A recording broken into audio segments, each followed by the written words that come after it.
जुड़ रहे हैं एचडीएफसी सिक्योरिटीज के तपन पटेल और स्मृति कमोडिटीज की रूपा मेहता। आप दोनों का ही कार्यक्रम में स्वागत है। तपन, सबसे पहले अंतर्राष्ट्रीय कमोडिटीज पर एक नजर डालेंगे और यहाँ पर काफी उठापटक है। डॉलर 5 हफ्ते के हाईज पर है। यूएस फेड की मीटिंग का इंतजार सभी को है। इन सब के बीच आपकी टॉपिक्स क्या होंगी? जी, good evening Manisha ji. Definitely FOMC meet का पूरे हफ्ते से स्टार्टिंग से इंतजार था कि फेड का स्टांस क्या रहेगा, और इसी के स्पेकुलेशन में काफी रेंज बाउंड मूवमेंट आज के दिन में देखने को मिली है गोल्ड और सिल्वर दोनों में। लेकिन गोल्ड में आज मैं कॉन्फिडेंट ट्रेड लेना चाहूंगा। No doubt under pressure trade हो रहे हैं प्राइस, लेकिन फेड का जो आउटकम है वो मुझे नहीं लगा कि कुछ सरप्राइजिंग रहेगा। आई डोंट थिंक फेड कुछ यहाँ पे इंडिकेशन करेगा जो स्टिमुलस अनवाइंड करने का, और आई थिंक अगस्त या सितंबर तक फेड की तरफ से वेट रहेगी कि तभी वो कुछ निर्णय आगे ले। लेकिन इस मीटिंग में मुझे लगेगा कुछ इंडिकेशन आएगा, तो इस हिसाब से बाय एंड रिस्क का व्यू मैं आज लेना चाहूंगा। गोल्ड में 48,380 से 350 की रेंज में गोल्ड में बाय किया जा सकता है। टारगेट ऊपर में 48,700 का रहेगा, और जो स्टॉप लॉस जो है वो 48,180 के बिलो का मेंटेन करके गोल्ड में बाय किया जा सकता है।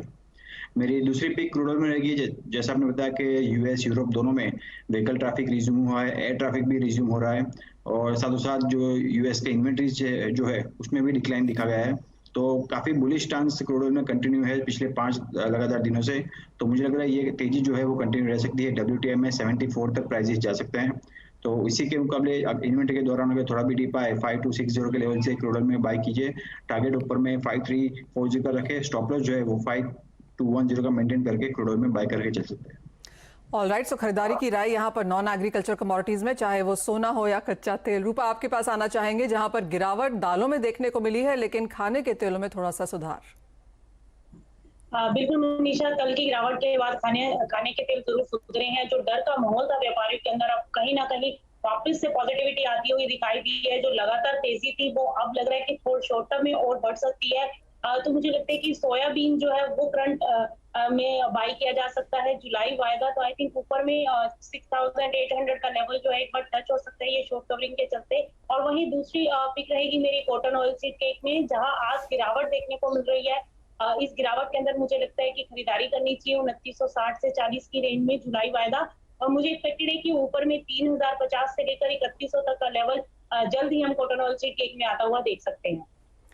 ऑलराइट, खरीदारी की राय यहाँ पर भी बनती हुई नजर आ रही है, लेकिन नजर हमारी यहाँ पर गोल्ड हॉलमार्किंग को लेकर मिलेगी, क्योंकि ज्वेलर्स को यहाँ पर एक राहत मिलती हुई नजर आई है। पुराने स्टॉक पर हॉलमार्किंग को लेकर अगस्त के आखिर तक अब कोई पेनल्टी नहीं लगेगी। 40 लाख तक सालाना टर्नओवर वाले ज्वेलर्स को इसमें रियायत दी गई है। इसके अलावा शुरुआती चरण में यानी आज से सिर्फ एसेइंग सेंटर्स 256 जिलों में ही इसे लागू किया जा रहा है। इस पर और बात करने के लिए हमारे साथ पोपले ग्रुप के डायरेक्टर राजीव पोपले और PNG ज्वेलर्स के चेयरमैन सौरभ गाडगिल जुड़े हैं। आप दोनों का ही कार्यक्रम में स्वागत है। राजीव, आपसे पहले जानना चाहेंगे किस तरह का टर्नआउट है। ऑफ कोर्स यहाँ पर जो मेट्रोज हैं, यहाँ पर हम पहले भी बात करते रहे हैं कि ज़्यादातर ज्वेलरी यहाँ पर ऑलरेडी हॉलमार्क्ड ही बेची जाती है, लेकिन जिस तरह की रियायतें हैं, जिस तरह से अलाउ किया गया है कि आप और भी कैरेटेजेस को यहाँ पर इंक्लूड कर सकते हैं, 20, 23, 24 कैरेट के ज्वेलरी को भी अब हॉलमार्किंग करके बेचा जा सकता है। ये सब जो चेंजेस, क्लैरिफिकेशंस आए हैं, इन्हें आप कैसे देखते हैं? Good evening Manisha. Of course ये इनकरेजिंग है हमारे लिए, because there is more reality check जो हम कहते हैं फ्लोर पे, वो कंसीडर की गई है गवर्नमेंट की तरफ से। व्हाट इज इम्पोर्टेंट हमें इसे समझना है कि ये हॉलमार्किंग एक नई चीज नहीं है। अब 21 साल हो चुके हैं इंडिया में हॉलमार्किंग आके। इसे एक मेच्योरिटी लेवल आने की जरूरत थी, इसलिए ये पोजीशन अब आई है जो कंपल्सरी हॉलमार्किंग आ गई है। एंड इसके लिए जो कंसिडरेशन हमें चाहिए थे गवर्नमेंट से, हम वो एक्सपेक्ट कर रहे थे आने के लिए, and that has been agreed for. And इसीलिए हम जो देख रहे हैं कि ये एक रियलिटी चेक के हिसाब से गवर्नमेंट ने हॉलमार्किंग लाई है, और हमारे लिए काफी अच्छी है आई शुड से। सौरभ, आपका भी रिएक्शन लेना चाहेंगे, क्योंकि रिस्ट्रिक्शंस अब हमने ईज होते हुए देखी हैं। हॉलमार्किंग अब यहाँ पर मैंडेटरी है। सरकार की तरफ से काफी क्लैरिफिकेशंस भी आए हैं, कुछ और अभी आने बाकी भी हैं, और सरकार की जो कॉन्स्टिट्यूटेड कमेटी है वो इसके बारे में बात भी करती रहेगी। इनिशियल प्रिपेयर्डनेस आप कैसे देखते हैं? और जो 256 डिस्ट्रिक्ट्स हैं, क्लियरली उसमें बॉम्बे भी इंक्लूडेड है, किस तरह की सेल्स, किस तरह की मांग है अब? मनीषा, जैसे आपने कहा कि this is a very welcome move. ये होने वाला ही था, इसको एक्सटेंड किया था 6 महीने से, तो ये एक स्टेप था गवर्नमेंट का जो सबके लिए अच्छा है। इसमें 2-3 इश्यूज थे, number of hallmarking centres India में जो डिस्ट्रिक्ट में नहीं है वहाँ पे क्या होगा, तो वो इशू गवर्नमेंट ने अभी के लिए एड्रेस कर दिया है। तो they have done partly and not in all district. Second उनका था कि इंडिया एक बहुत बड़ी कंट्री है, यहाँ पे 20 कैरेट 23 कैरेट अलग अलग कैटेगरी की ज्वेलरी बिकती है मार्केट के हिसाब से एज पर द कल्चर, तो वो इशू भी गवर्नमेंट ने अच्छी तरह से हैंडल किया है। तो मुझे लगता है कि जैसे जीएसटी में हुआ था कि इन अ फेज मैनर चेंजेस हुए थे और एक बाद में 1 साल के बाद पूरा स्ट्रीमलाइन हो गया, हॉलमार्किंग में वैसा ही होगा। इंडस्ट्री का पूरा सपोर्ट हॉलमार्किंग के लिए है, छोटे ज्वेलर्स है, बड़े ज्वेलर्स है, हॉलमार्किंग एक वेलकम मूव है सबके लिए, क्योंकि उससे एक प्योरिटी का एक अश्योरेंस रहता है, कस्टमर के लिए एक गारंटी होती है, थर्ड पार्टी अश्योरेंस है। तो जो हमारी दिक्कतें थी वो गवर्नमेंट ने काफी हद तक उसको भी सॉल्व किया है।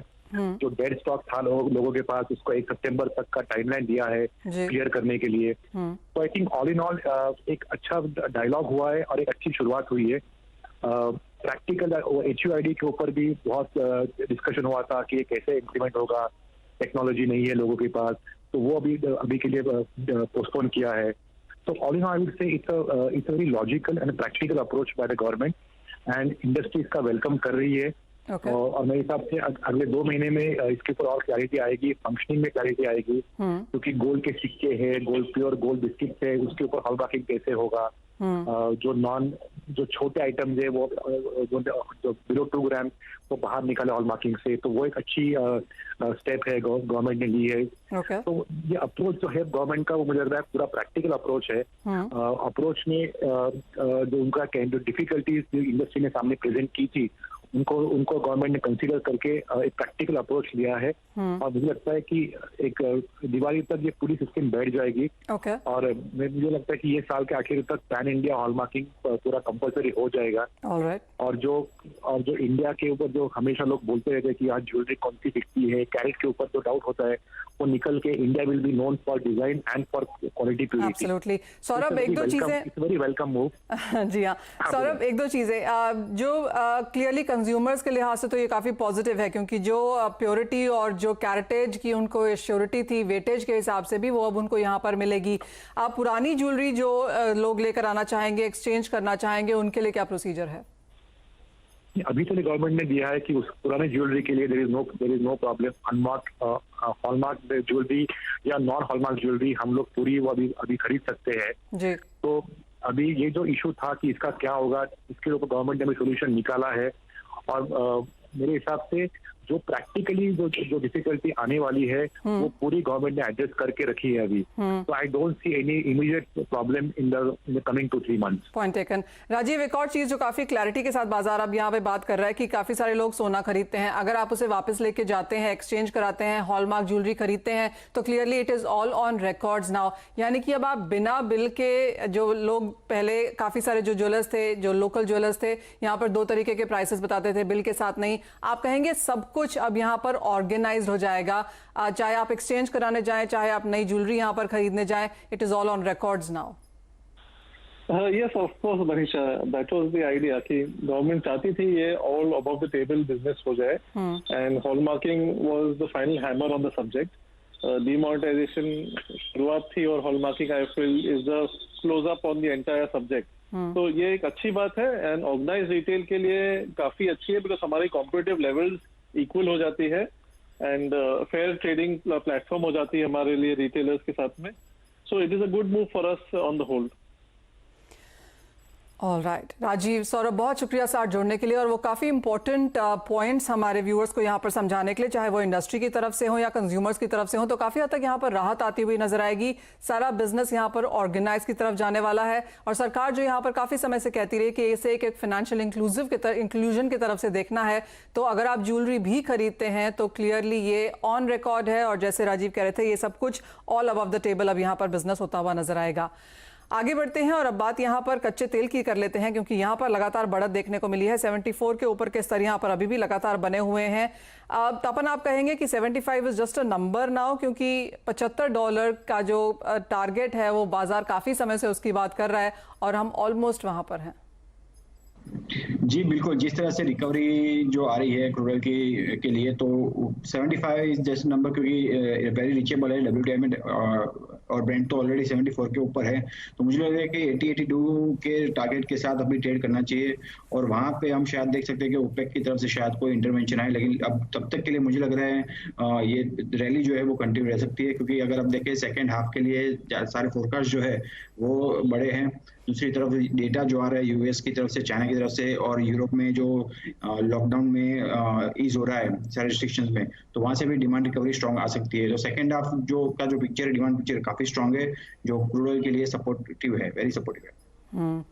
यानी बढ़त की उम्मीद यहाँ से आगे लगातार है। खरीदारी की राय यहाँ पर तपन ने दी भी है और आप इसके ऊपर जरूर नजर रखें, क्योंकि जितने भी डेटा आए हैं, जो भी स्टेटमेंट्स आई हैं, सभी फिलहाल कच्चे तेल के लिए यहाँ पर सपोर्टिव हैं। लेकिन इसी के साथ रुकेंगे एक ब्रेक के लिए, जब लौटेंगे तो जोड़ेंगे दर्शकों को अपने साथ, लेंगे उनके भी सवाल।